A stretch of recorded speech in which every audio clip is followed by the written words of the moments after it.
How's it going, assholes? My name is TheStellarJay, and fuck GameStop. Can I get an amen? Hey, that's not the title of the video. I'm getting there. Shush. I remember being 7 years old, getting The Legend of Zelda Spirit Tracks for my birthday. I know it's maybe not the best to start off with a fucking train game, but it was the first real video game I ever had. This is the game that single-handedly ignited my love for gaming. However, I also remember trading that game into GameStop for $4 of store credit. $4! I mean, I understand that Link's head looks like a fucking pinto bean, but you're really gonna take a child's heart and soul for $4? But what choice did I have? This was the only place I could buy video games at. And don't tell people this, but contrary to what I used to say, I was not actually a junior educated rich kid. You had to accept any shitty deal that GameStop spat at you without question if you wanted something new. This, ladies and gentlemen, is what the internet saved us from. Because of the internet, video games are more accessible than ever. Gone are the days of being scammed out of your mind for store credit. Gone are the days of driving to the store only to find out the game you wanted is sold out. For the first time, small indie developers are able to seriously find their footing and gain huge audiences. Like, can you even imagine a world without furry Hitler? Well, that is gaming without the internet.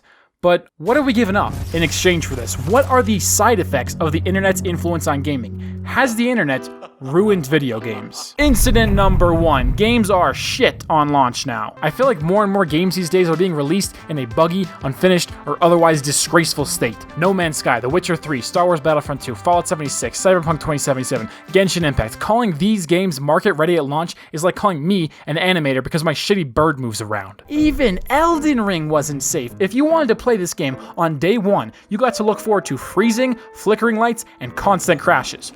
What's that? You have a $10,000 NASA grade PC? For that, you can have 40 FPS.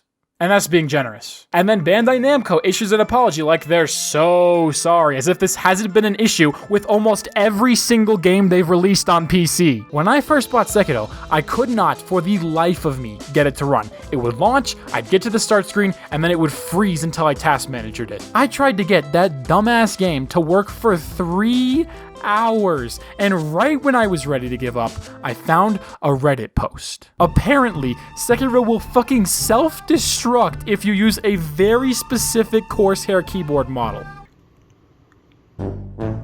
How the fuck does that even happen? Before the internet, you couldn't just download a patch to turn Sonic Adventure into a belated masterpiece. This meant that developers had to be 100% sure that their games were polished, finished, and balanced before releasing them. Okay, some of them definitely skipped that last step, but who's counting? I'm not saying these games are perfectly polished and completely bug-free, and there are certainly disasters, but find me anything as revolting as this from the top developers in the industry back then. The ability to patch games post-launch with updates allows developers to fix mistakes they missed in development, but at the same time removes the pressure to release a quality, finished product on day 1. Incident number 2. The internet ruined achievements. I don't know if they're the ones who started it, but I'll always remember the Halo games for how they handled achievements. If you did something cool in game, you got a cool piece of armor.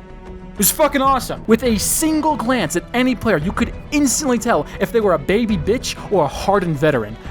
Unless that player was me, because I was only able to play at my friends' houses. People used to see me and go, oh shit, that guy is the commando armor, nice. And then I would proceed to just run it down mid, all match. Since the internet's increased integration into video games, developers have shifted away from these merit-based unlocks. Why? Money! Cosmetics are no longer about who's the coolest guy in the room, but rather who's willing to spend the most money on in-game NFTs. And I blame the internet for making things like this so easy and so profitable. Like, which one of these sounds cooler? Getting lucky in a loot box for a fancy knife, or murdering hordes of enemies for an execution that gives your victims a one-way express ticket to fucking hell? Like, Jesus Christ, how do you even respawn after that? You can't. The game won't let you. You're dead. If you see someone with the waste not, want not spray in Overwatch, you might as well just fucking dodge. They have Doom Guy, and we have a fucking Mercy one trick. The game's over. Incident number 3. Live service shit. Live service games can suck my dry ass cuticles, and it's the internet's fault they exist, goddammit. It's awesome that developers can continuously provide content for years after launch, but the prevailing trend in gaming these days is locking new content behind a stupid ass pay-to-win wall. I don't mind some characters or weapons being locked when I'm starting out, as long as there's a feasible progression system in place for me to unlock them, especially if they've got titties. It's like a perfect reward for me to strive for. Thank you for this. Say the word and I'll wake you the hell up. Oh my god, please, yes. Origin says I have 146 hours in Apex Legends, and in all that time, I have unlocked 2 characters without paying money. I've only ever unlocked one Valorant champion. The best Smash characters are $5 to unlock. Paying money just fundamentally gives you the better characters in these games. This practice is also apparently extremely boring for developers. The turnover rates in AAA studios that do this shit is astronomically high. These guys lose key staff faster than I lose brain cells when a waiter asks for my order. 87% of all employees at DICE have only been on since Battlefield 1. 58% of them have only joined since the development of 2042. Todd Alderman, John Shearing, Drew McCoy, these are the guys who breathed life into your favorite shooters. But they left Infinity Ward and Respawn to make their own studio. So who's in charge of maintaining those games now? Apparently, fucking no one. Incident number 4. Gamers. The internet has single-handedly opened the door for connections to form between developers and gamers. They can share feedback, fund future games, send death threats, and get cool features completely removed. Minecraft 1.19 added 2 new biomes, a new structure, a new boss, frogs, and fireflies.